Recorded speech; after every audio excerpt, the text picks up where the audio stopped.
This next tutorial is going to be a producer tutorial, and it's all about teaching a singer how to work the mic. So getting closer for intimate parts, backing up for belted parts, and so on. So this is really going to help you when you are producing your next singer in the studio.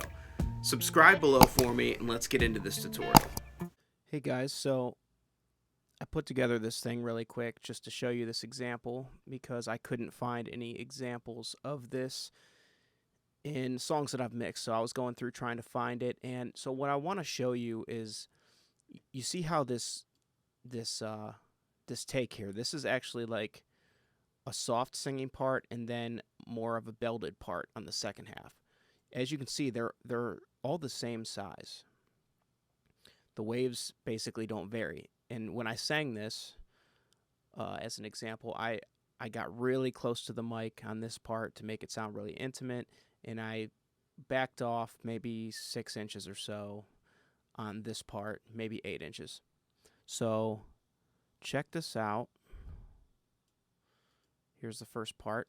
I cannot see you, I cannot see you go through this. I cannot see you, I cannot. Pardon the songwriting, I just threw it together, whatever came to mind. This, I know what you've been through. I cannot. Hear how it changed to a different technique right here to hit these higher notes. I cannot see you, I cannot see you go through this. Yeah, so basically what you want to do with your, when you're producing a singer, is you want to make sure, I mean, a lot of times you're going to do things separate, like this would be like, say, a verse, and then this is like a pre-chorus or something. So usually you would just punch them separate, but you still have to be there and tell the singer, when you sing in this other part that's more belted out, to back away from the mic some, just so we can have that nice consistent level. And we can kind of tweak this in the box and adjust gain and stuff like that, but it'll never sound as clean and as good if it's just done at the mic, right at the source. So let me take off all the plugins here.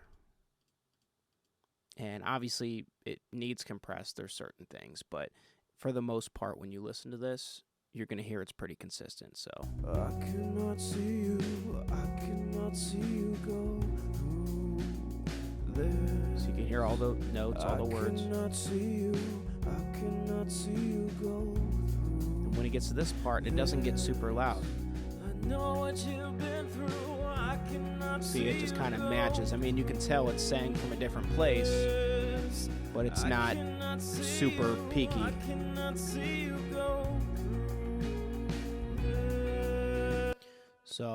So that makes it a nice, good signal. So now when we're feeding it to all these compressors, let's take a look at like the gain reduction I'm getting here. I cannot see you, I cannot about 2 to 3. That's not much. Let's see what this one's getting.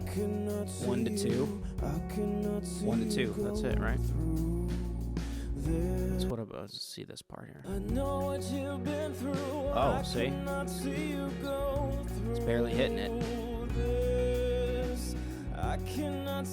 So even less for this part.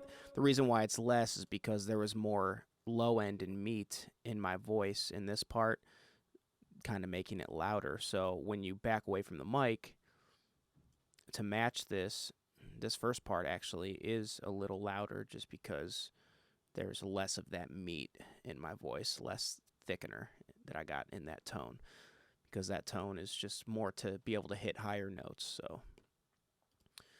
So yes, this here is a good example of how consistent your wave should be. Let's look at, without the plugins, like what we're peaking at, okay? This, I cannot see you, I cannot see you go through this. Cool, we're peaking at like -12, -13, 14, something like that, which is good. That gives you plenty of headroom for all your plugins. So yeah, you don't have to have it a super hot level, but you just, as long as it's not super low, and you'll be good to go. So yeah, try this. Make sure that it helps when you have a a vocal booth with like a window so you can kind of see the singer by the mic and encourage them to.